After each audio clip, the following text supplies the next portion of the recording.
9 ग्रहों में 4 ग्रहों की बहुत ज़्यादा महत्वपूर्णता मानी गई है।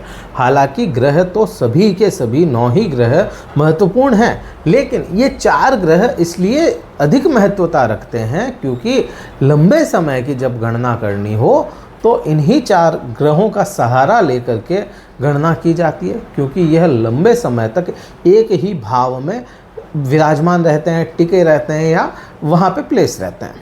अब 4 ग्रह कौन से हैं? राहु, केतु, बृहस्पति और शनिदेव। अब इन्हीं ग्रहों में आप समझें कि जब यह ग्रह राशि बदलते हैं तो प्रभाव बदलते हैं, लेकिन जब यही ग्रह नक्षत्र बदलते हैं तो भी प्रभाव इनके बदल दिए जाते हैं इन्हीं के द्वारा। अब केतु ग्रह की बात करने वाले हैं इस वीडियो में, क्योंकि केतु ग्रह कि हर कोई बात नहीं मिलती अपने को, हर जगह आर्टिकल नहीं मिलते या बहुत ज़्यादा आपको वीडियोस भी नहीं मिलेंगे।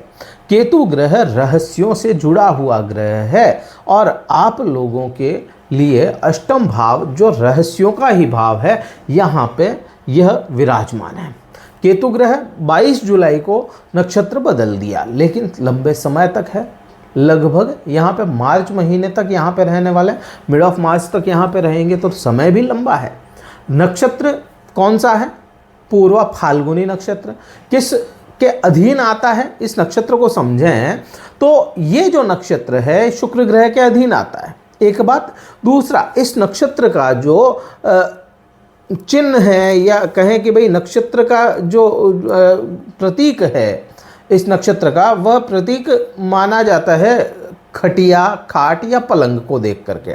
ठीक है, अब खटिया, खाट या पलंग अपने को क्या दर्शाता है? ऐश्वर्य, आनंद, भोग, विलासिता, संसर्ग, पति पत्नी के संसर्ग या किसी भी प्रकार का सैया का सुख। और शुक्र ग्रह क्या दर्शाता है? शुक्र ग्रह भी तो धन को, पैसे को, आपके ऐश्वर्य को, आपकी महंगी चीज़ों को, एक्सपोर्ट क्वालिटी के आइटम्स को, आपके ऐश्वर्य को ही दर्शाएगा ना। आपका कितना आराम है, आनंद कितना है आपके जीवन में, भोग विलासिता कितनी है, ये सभी चीज़ें शुक्र दर्शाता है।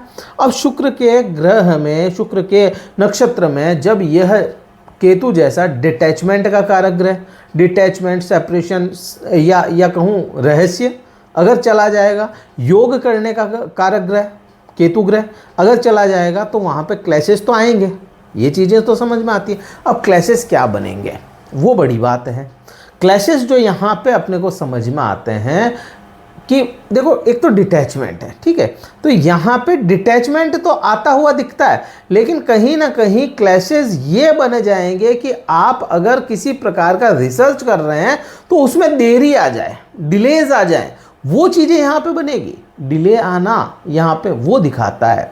अच्छा, दूसरा यहीं से आप है ना, क्योंकि ये भाव जो है धर्म की हानि का भाव है, धर्म की हानि करवाता है ये भाव, तो यहाँ पे धर्म की हानि तो नहीं होगी, लेकिन धर्म से दूरियां जरूर बन जाएगी।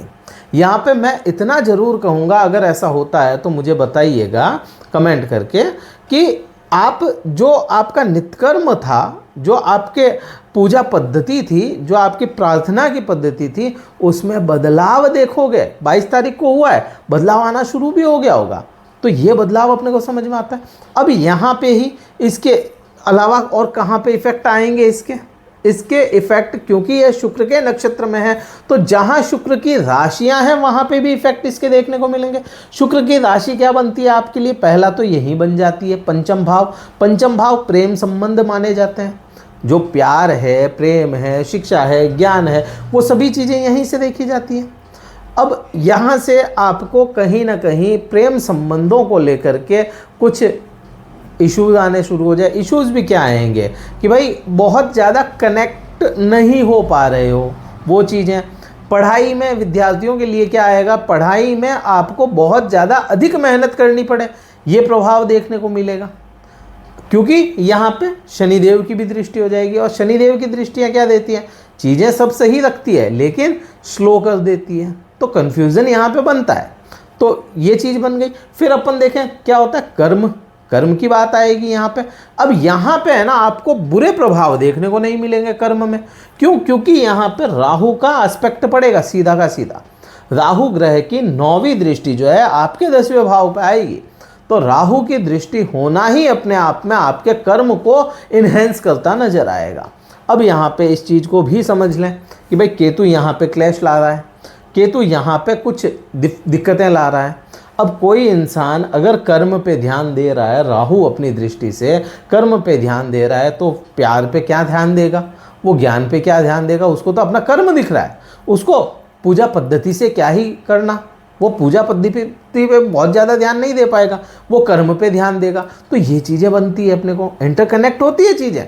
अब यहीं से देखें कि इसका जो एस्पेक्ट है पांचवा, वो कहाँ जाएगा, पांचवा एस्पेक्ट जाएगा केतु का 12वें भाव पे। यहाँ पे बृहस्पति है, तब तक तो दिक्कतें बड़ी है नहीं, क्योंकि बृहस्पति विपरीत स्थिति में बैठे हैं। अब बृहस्पति जिस दिन यहाँ से बदलाव करेंगे 18 अक्टूबर से 5 दिसंबर का समय ऐसा होगा जहाँ पे आपको 5वें भाव के रिजल्ट एकदम से बदल जाएंगे। अब बदलेंगे क्या, यात्राएं, ना चाही यात्राएं आएगी। कुछ ऐसा भी होगा यहाँ पे कि यात्राएं लंबी पहले से बनी हुई थी, आपके प्रोग्राम बने हुए थे, वो कैंसिल हो जाएं। इस प्रकार के प्रभाव आपको देखने को मिलेंगे, ये चीज़ें दिखती है। दूसरा, क्योंकि यह जो भाव है 12वां भाव शैया के सुख को भी दर्शाता है, तो यहाँ पे शैया का, पहली बात तो शैया सुख का जो चिन्ह है, जो माना गया ना कि भाई खटिया है उसका प्रतीक, तो उसी पे तो केतु और उसी के इफेक्ट लाने वाले भाव पे भी केतु की दृष्टि, तो शैया का सुख कम होता हुआ नजर आता है अपने को। यहाँ पे ये प्रभाव देखने को मिलेंगे। अचानक होने वाले इवेंट्स जो होते हैं वह कम हो जाएंगे, अचानक होने वाले मेडिकल खर्च कम हो जाएंगे, ये प्रभाव भी देखने को मिलेंगे। अब यहीं से देखें कि भाई 9वीं दृष्टि, 7वीं दृष्टि में राहु कार्य करेगा, वो अपनी आपकी वाणी को डिप्लोमेसी देगा, वाणी अच्छी करेगा, लोगों के साथ में आपको कनेक्ट करेगा, सोशल लाइफ ठीक करेगा, वो सब ठीक है राहु की वजह से। यहाँ पे इसके प्रभाव 9वीं दृष्टि देखोगे तो 9वीं दृष्टि कहाँ पे आएगी, यहाँ से 7, 8 और 9 सुख भाव। अब कोई इंसान कर्म कर रहा है, राहु कर्म दे रहा है, मेहनत दे रहा है काम की, राहु यहाँ से भी कनेक्ट कर रहा है, बृहस्पति कनेक्ट कर रहा है। कोई इंसान अपने कर्म कर रहा है, जॉब कर रहा है, उसका फोकस ही वहीं पे है, तो भौतिक सुख जो कहाँ से ले पाएगा भाई। इसका भी बन रहा है कनेक्शन, केतु का भी बन रहा है, राहु का भी बन रहा है, क्योंकि वहाँ पे वो काम करवाएगा, मेहनत करवाएगा। शनि यहाँ पे बैठे हैं, अधिक मेहनत करवाएंगे, जो चीज़ें चाहिए उसको पाने के लिए मेहनत लगेगी यहाँ पे, तो ये प्रभाव देखने को मिलेगा। भाई मेहनत करोगे तो सुख कहाँ से लोगे, उस समय तो मेहनत ही होगी। सुख कब होगा, जब मेहनत पूर्ण हो जाए, फिर उसके फल मिलेंगे और वो सुख भोगोगे आप। तो अभी इस समय में भौतिक सुख जो होते हैं, गाड़ी, मकान, प्रॉपर्टी, इनके प्रॉपर सुख नहीं ले पाओगे आप। ये नहीं कहूँगा कि खरीद नहीं पाओगे, खरीद सकते हो, चांसेस पूरे बनते हैं, लेकिन उसका जो सुख लेना है ना, वो सुख मिलने में कमी आ जाए। उदाहरण चाहिए तो इतना सा कहूँ कि ये पेन मैं लेकर के आया, कितना टाइम चलाऊंगा, वो सुख है इसका। ला करके रख दिया, ये सुख नहीं है। ला करके उसका यूज़ कैसा लूँगा, वो सुख है। तो वो यूज़ जो है ना, वो कम होता हुआ नज़र आएगा आपको। तो ये प्रभाव आपको केतु के नक्षत्र बदलने से दिखेंगे। और कहीं ये वीडियो ठीक लगाओ, लाइक कीजिएगा, शेयर कीजिएगा, सब्सक्राइब जरूर कीजिएगा। और एक हाइप का नया ऑप्शन आया, तो इस वीडियो को हाइप कीजिएगा। और अगर कुंडली विश्लेषण करवाना चाहते हैं, डिस्क्रिप्शन में कार्यालय का नंबर है, व्हाट्सअप मैसेज द्वारा संपर्क करके आप हमसे बात कर सकते हैं, अपना स्लॉट बुक करवा के। पहले स्लॉट बुक करवाइएगा, फिर मुझसे बात हो पाएगी। इस वीडियो में इतना ही था। जय हिंद, वंदे मातरम, भारत माता की जय।